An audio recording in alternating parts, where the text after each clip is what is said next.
What's going on, everybody? Welcome to my Week 2 Power Rankings. So Week 1, we had a bunch of stuff to react to, following up my preseason rankings.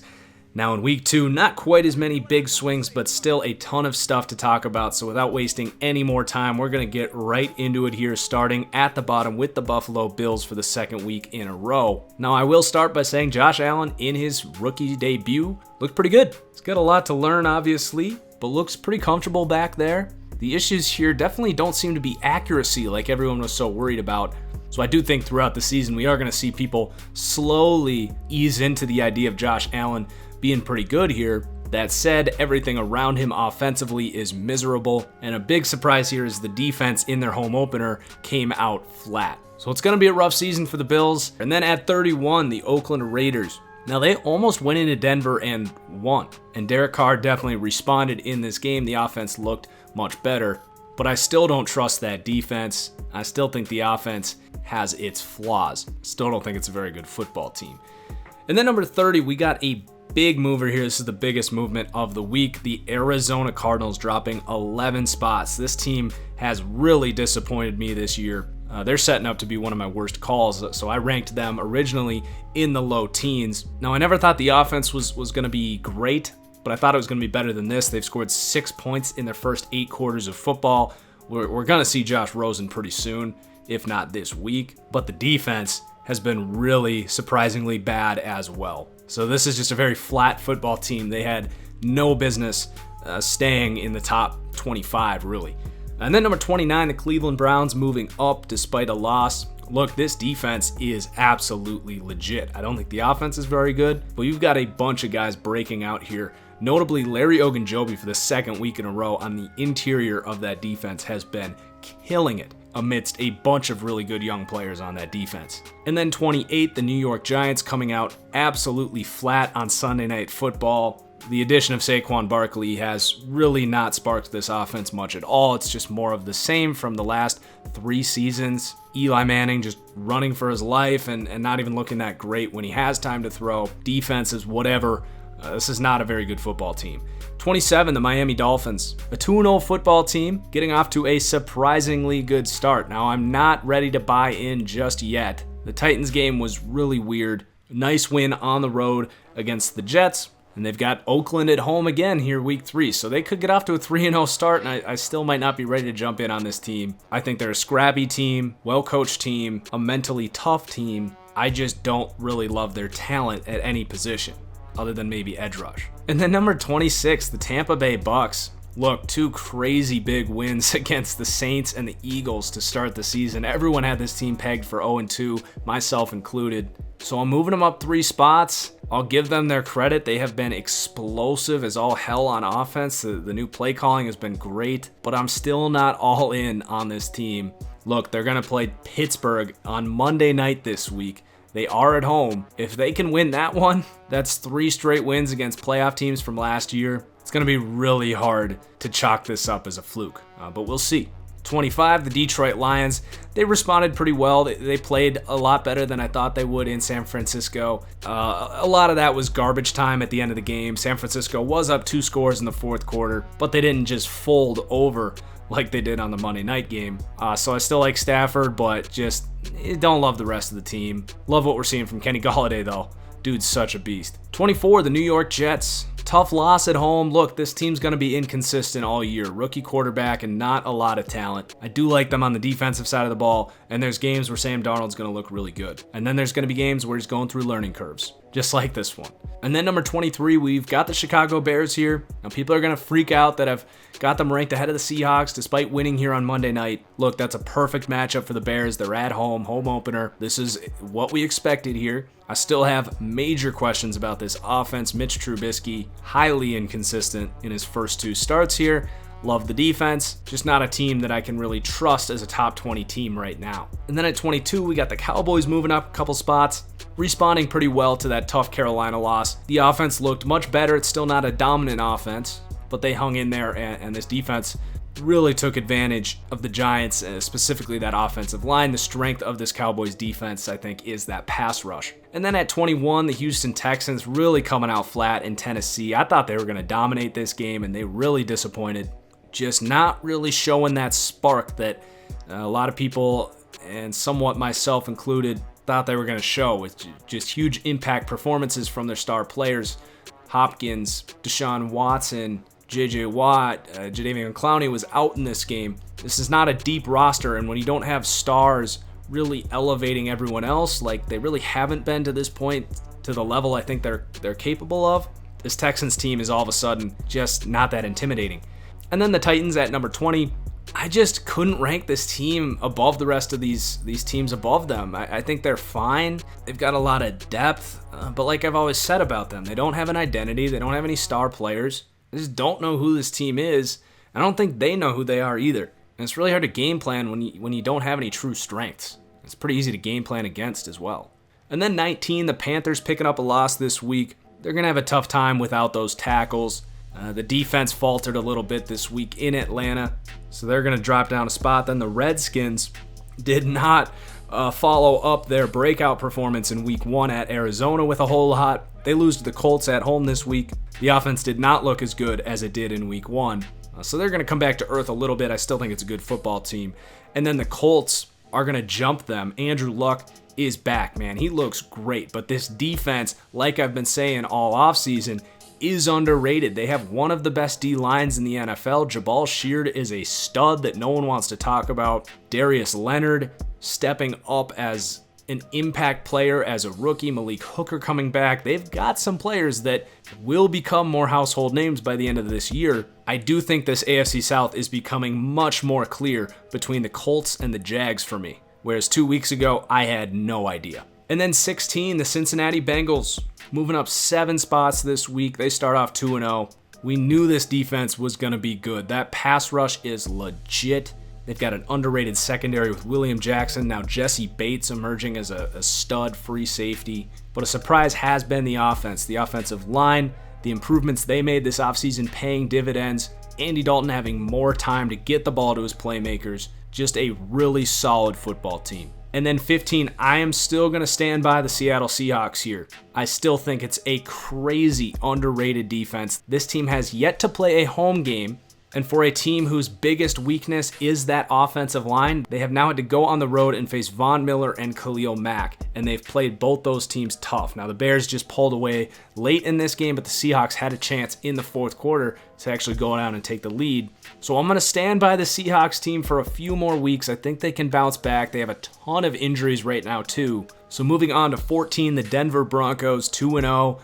Great late game comeback there by Case Keenum. We'll see how this team fares when they have to go on the road, but it's a defense that's going to keep them in games, and it's an offense that can do enough. Don't think they're Super Bowl contenders, but they're a really tough out. And then you got the Ravens moving down 3 spots. Now, I'm not going to knock them too much for losing on the road in Cincinnati, but the offense takes a clear step back this week. This is the Joe Flacco we've all grown to expect, especially on the road. Still think it's a really good defense. They'll get Jimmy Smith back. Got to get CJ Mosley back healthy as well. But I still like the Ravens right now. And then the Jacksonville Jaguars, we're starting to admit that I was too low on this team. Now, my criticism was always about Blake Bortles, who proved this week that he's not going to cave against the best teams in the league. As New England comes to town, and then the Patriots start to wage a little comeback, and then Blake Bortles turns it on in the fourth quarter, which is not what I expected. So credit the Jags where credit's due. The play calling was fantastic. Blake Bortles did a really good job of executing, was accurate in this one. The only thing I will say is everything was set up well for Blake Bortles. The Patriots defense was embarrassingly bad in this one, but it's not like you need Bortles to be Andrew Luck or Aaron Rodgers. You just need him to be Matt Ryan, and he was definitely able to do that this week. So we knew heading in if I was going to be wrong about the Jags, it was because this offense takes a massive step above where I was projecting them, and this week was definitely a push towards that. So +9 for the Jags. They'll host Tennessee this week. Their first interdivision game, the division they've struggled in, would be another good step in the right direction to win that one. And then we've got the Steelers at 11. Oh boy, we were spot on about this defense, weren't we? Now I get it was the Chiefs that were super explosive, but I had this pegged as a bottom 5 defense, and that's exactly what we're seeing right now. I don't think they have the personnel to respond. As the season goes on, I think we're going to see plenty of games of Big Ben looking like week 1 Big Ben, in colder climates, outdoor football on the road. Now this week, he looked fantastic, slinging the ball around, just spraying it. Now he wasn't super accurate in this game, but he did look very composed. Definitely responded mentally this week, and the arm strength looked pretty good this week as well. So the offense is still explosive, but man, that defense stinks. And then number 10, the Falcons, bouncing back in a big way this week. Now I still really worry about that defense, but despite what Matt Ryan is, this is still going to be a really good offense. He's still got a great O-line, really good playmakers. They got the rookie involved this week. So I do think the injuries on defense are going to take this team out of the Super Bowl contention here, but it's still a team, especially at home, that's going to be really tough to beat. And then at number 9, the Patriots taking a big drop off here. Now, I get it. They do this every year. They start really slow on defense. They just traded for Josh Gordon. They're going to get Julian Edelman back. Look, the offense isn't my worry. It's this defense. And like I said, they do this every year. They're probably going to finish the year as a top 10 scoring defense because that's what Bill Belichick does. He gets guys more disciplined as the year goes on. They get in their lanes.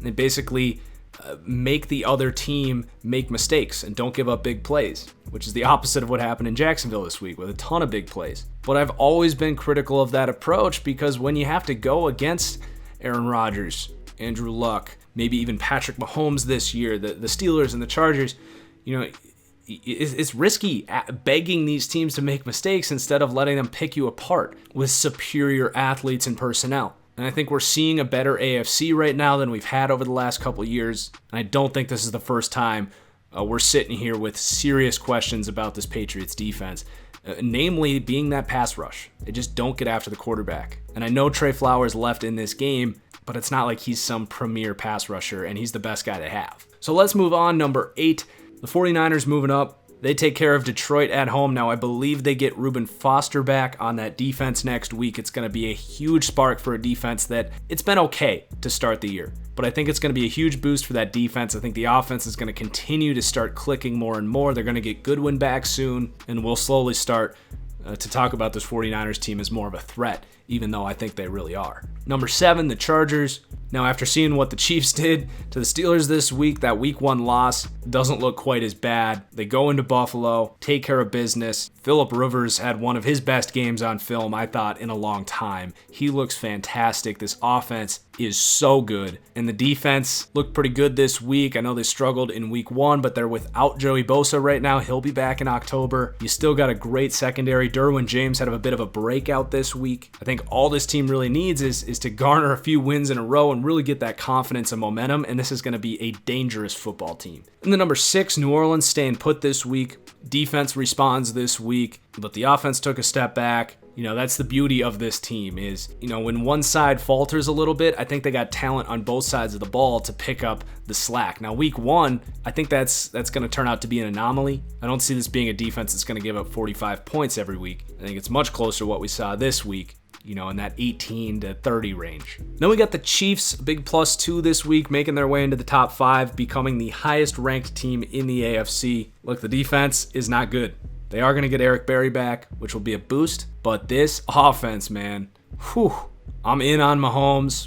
He's only played 3 games in the NFL. I still think he'll have a setback or 2 this season, but the accuracy is so impressive. The composure, the manipulation of the pocket, the decision-making, everything is clicking full circle right now under Andy Reid and this offense with all of these elite weapons.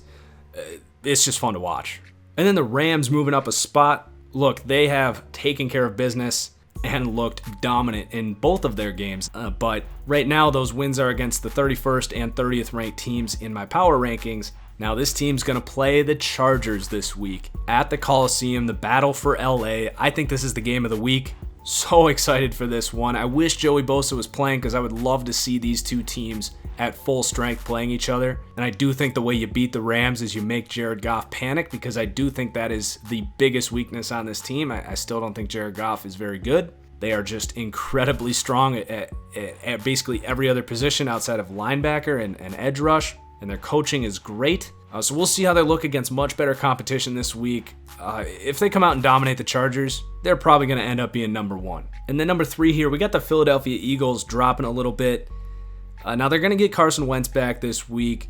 And I know I kind of kept them at number 1 last week for that reason. And really, these top 4 teams, it's so close. Like, you guys are going to freak out because I have one team over the other, but we're talking about a point difference between these teams. At this point, it's a roughing the passer call difference between all these teams. So really rank these top 4 in whatever order. I'm not going to argue with any of it. So we'll see when Alshon Jeffrey comes back. I think they still got to wait 2 more weeks for Nigel Bradham. I believe it was a 4-game suspension. Timmy Jernigan, not sure what's going on there. But this team's going to get healthy. They're going to have to get some more momentum with Wentz coming back. So we're putting them at 3 right now. And then I'm taking the cop out here. I'm putting both these teams tied for first. I truly believe we saw the 2 best teams in the NFL right now playing on Sunday. On the Vikings side, I was so impressed with Kirk Cousins to hang in there and lead that comeback in the 4th quarter. That was not something we see very often from Kirk Cousins. He was automatic in this game. Now, you could argue he blew it at the end with a chance to go down and tie the game. He did throw a pick, new roughing the passer rule. We won't get into that. Kirk Cousins played outstanding in this game. And through the first 2 weeks, this offensive line, it hasn't been dominant, but they've held up all right. And then on the Packers side of the ball, everyone's like, oh my God, this team has no one outside of Aaron Rodgers. Watch the offensive line in this game against a dominant Vikings pass rush, giving the quarterback lots of time to look downfield and throw. These receivers made these Vikings corners really struggle all day long. And then on the defensive side of the ball, they're still not great. You'd like to see them close out the game, but they passed the eye test. They're an NFL defense. They have a good front. The secondary is significantly improved. I think they got to get Kentrell Brice off the field. I believe Josh Jones should be coming back from an injury here, but man, Kentrell Brice made 2 god-awful plays in this game. In the 4th quarter, the Vikings are down 2 scores. Really, all you need to do is make them have a long drive to score. The Vikings take a shot to Diggs deep. Kentrell Brice, the single high safety, decides to come down on Laquan Treadwell, who is already being double covered, so choosing to triple cover Laquan Treadwell, which leads Devon House in single coverage deep down the field with Stephon Diggs. I think we all know who's going to win that matchup, so blown coverage there. And then to not make a play on the ball that resulted in the game-tying touchdown, essentially, to Adam Thielen. Ball goes right through Kentrell Brice's hands, just showing no instincts on there for a center fielder. You got to get that man off the field. But regardless, I think this was a clash of 2 powers in this league, and this is going to be a Sunday night game late in the year, setting up to be just an epic game. So those are the power rankings this week, guys. Follow me on Twitter at TFG_football. Make sure you like the video if you enjoyed. Let me know your thoughts in the comments below. Cheers as always. We'll see you next time.